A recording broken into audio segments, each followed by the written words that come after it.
Greetings, internet world. You're in the Beat Sessions, your place for all things music. I'm your host, Mitchell Weary.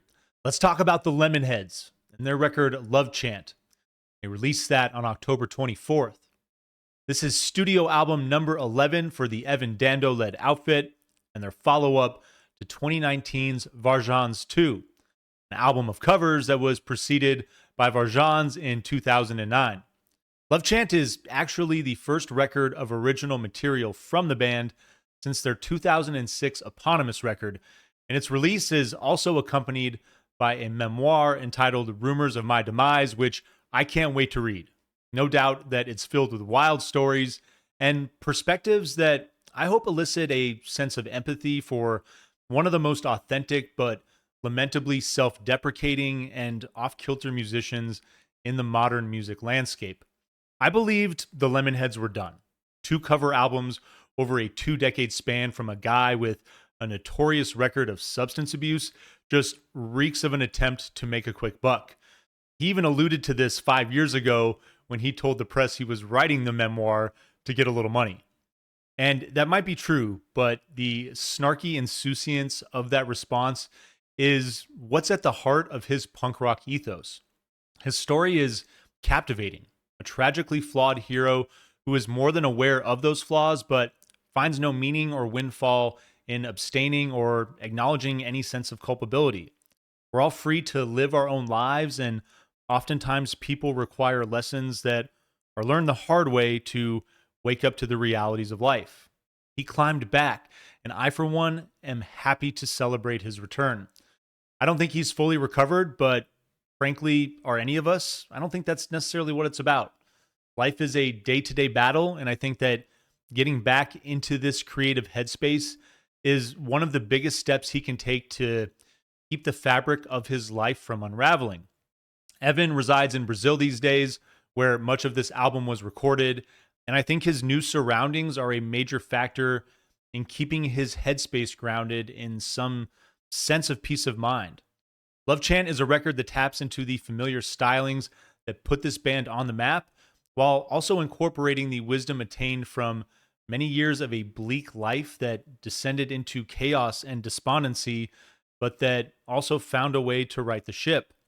Evan's precarious temperament has always been a reflection of the instability with the Lemonheads lineup. It's essentially a moniker for his solo work, but Love Chant finds him reconnecting with trusted collaborators while also bringing some new personalities into the fold. The album was produced by Brazilian multi-instrumentalist Apollo Nove and finds Dando leading a core trio that includes bassist Farley Gavin and drummer John Kent.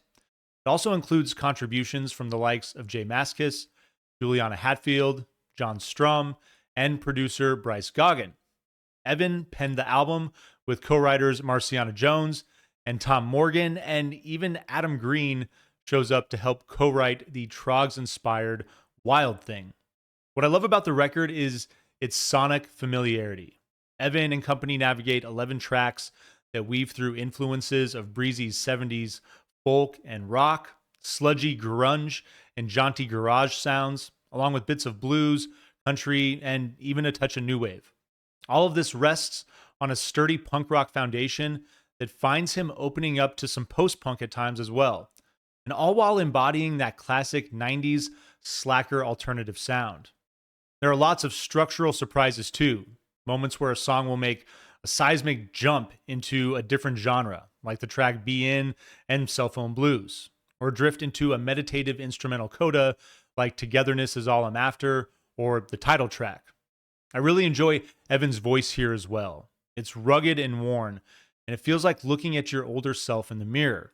You can still see yourself, but time has taken its toll, and that functions as the perfect allegory for what this album represents. He's been through a lot, much of it self-inflicted, but he's still here. And I don't think that this is a comeback so much as a testament to the complexities of life and the inclination to achieve stability and peace as we get older. What makes him great is that he navigates these themes with that same defiant and unapologetic ethos that makes him so alluring. The track Deep End finds perfect placement in the second slot, with its high energy and ambivalent lyrics like, "So you're showing all the symptoms, coughing up a ghost, going into treatment, better double down the dose, going off the deep end, depends." And this is set against the rueful musings of closer Rocky, where he sings, "I've been hung on a cross, I've been nailed to a sounding board, I've been packed, I've been mailed abroad. And though I tried to understand who I'm with or where I am, I don't know any more than I did." My favorite line comes from the penultimate track, "The Key to Victory," when he sings, "I'll tell you, life's too short to live a sparkling lie." He's an open book on this record, a perfect companion to his memoir. And its strength is that he is thoughtful yet cavalier, reckoning with his past and celebrating his journey to the other side, while also acknowledging that despite regrets, he wouldn't have done it any other way. The record opens up with 58-second song, leads out with a sullen, arpeggiated guitar riff and rickety, chaotic noise that plays in the backdrop. The acoustic guitar drifts off as feedback fades in to kickstart a folk punk style track with a jangly pop element to it. It's up tempo, light, and just a feel good head bobber. It stays pretty steady through the chorus, incorporating some staccato crashes to vary things up in the pre chorus, and then reverting to an open space structure in the chorus. There's a great solo that follows the bridge with more consistency and tempo on the second turn. And then the third turn makes a subtle shift into more vibrant terrain, and I dig the way the hook makes for a perfect finish on this song. Your second track is entitled Deep End. Big fan of this track. Takes the album into harder rocking territory with jaunty, grungy structure and a wiry lead guitar. And I love the way that guitar operates with modesty, adding sharp texture to the sludgy up-tempo bass. I think the drums are a highlight, though, on this thing. They give the track catchy momentum, and there's tons of great fills littered throughout this thing. Guitar solos are aplenty as well here, firing off at the minute mark, just after the 2-minute mark, and then once again about 30 seconds later to usher in vocals with a slightly higher pitch. The music stops abruptly and then shifts into a mellow coda with just vocals and acoustic guitar.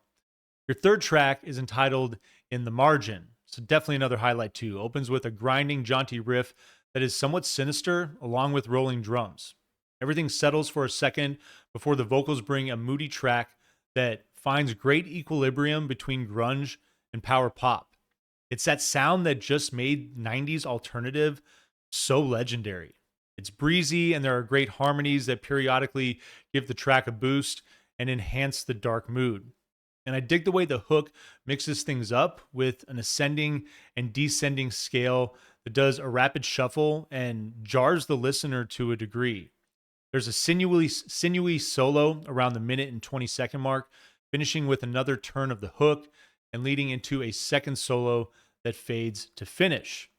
Your fourth track is entitled Wild Thing. As I said, Adam Green helps with the writing on this one, and it begins with feedback that fades in on some snare play before forming into a proto-punk rocker. There isn't so much a verse-chorus structure when the vocals begin, but rather two hook-filled refrains. And as soon as the first one hits with the line, "If you really love me, then you'll do this," it completely channels the energy of the Trogs. That hit song, Wild Thing, with the same name.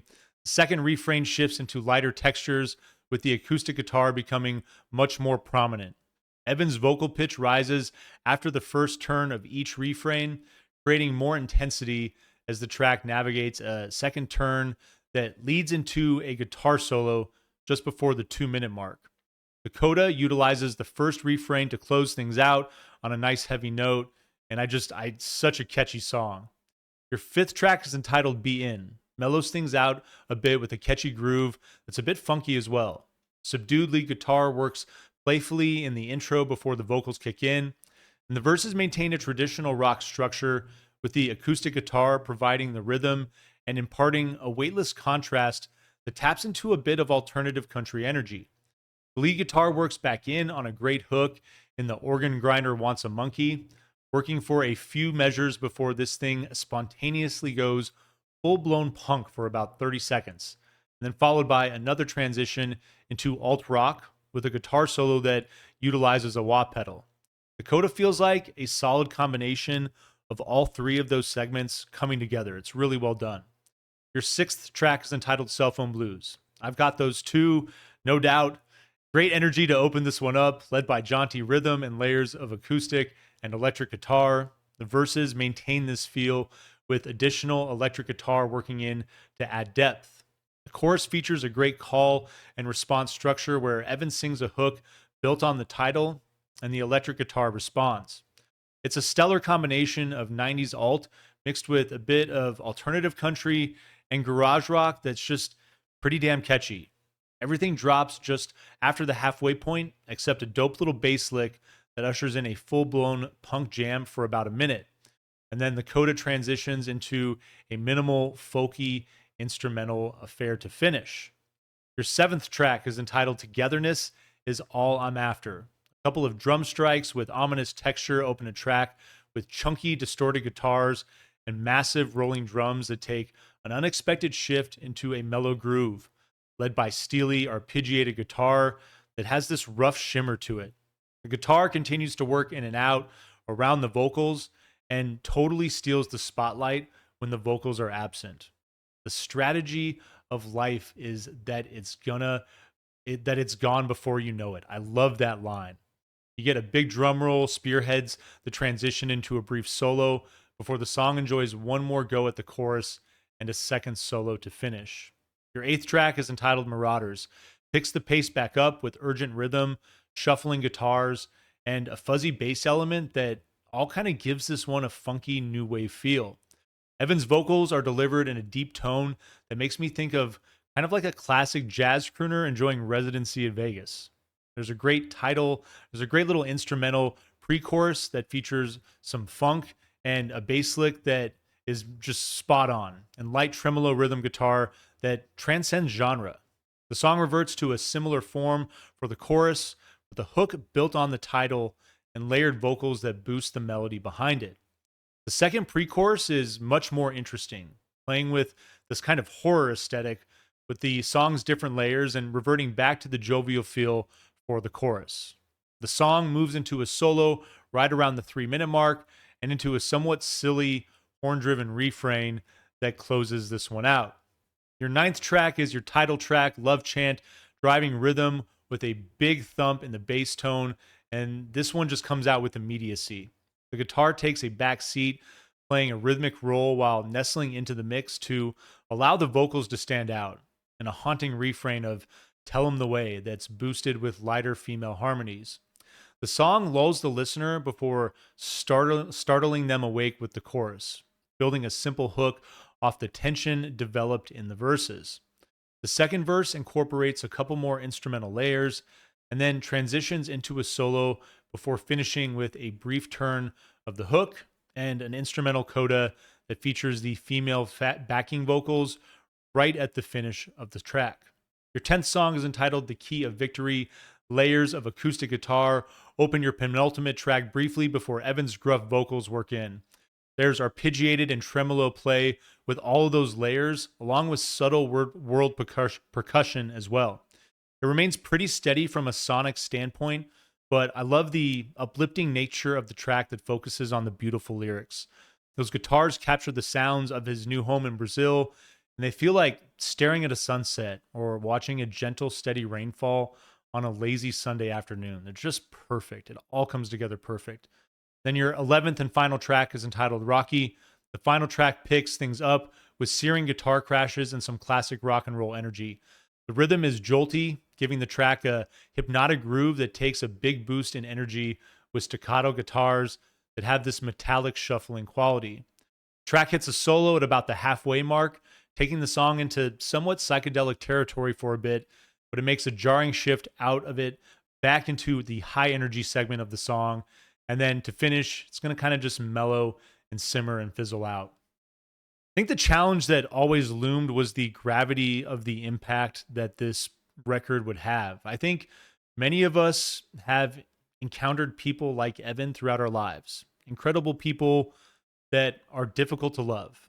And after 20 years, Love Chant is a solid addition to the catalog, but I don't know if it has the strength to draw in new fans that, are literally a generation removed from this band's pivotal moment in the spotlight, especially when there are already so many fantastic and inspired alternative artists out there creating music. I think longtime fans will be very pleased with this effort. I know that I am. And I think that for the moment, it seems that Evan's in a good place, and maybe this is a comeback. Maybe this is that pivotal turning point where he just says, no to all of it, all of the substances, the booze, everything, and just dials in his creative element and gives us a few more solid records. I think if that's the case, this is a really great foundation to start that momentum. And I really hope to see a couple more Lemonheads records with, all of these collaborators. I think he had a great group of people around him, which is why the energy on this thing is so amazing. And frankly, despite my opinion that I don't think it's going to make waves with a younger generation of music fans, I think it's still an incredible record, and I'm going to give it an 8 out of 10. Definitely cannot wait to go to my local record store, Zia Records, to pick this thing up. And I hope you all enjoy this record. I hope you find this review helpful. Please like this video, share it, subscribe to the channel. If you're feeling generous, drop a super chat, do all the things to help me blow this project up in 2025. And stay tuned throughout the week for more album reviews. We'll see you next time on the Beat Sessions.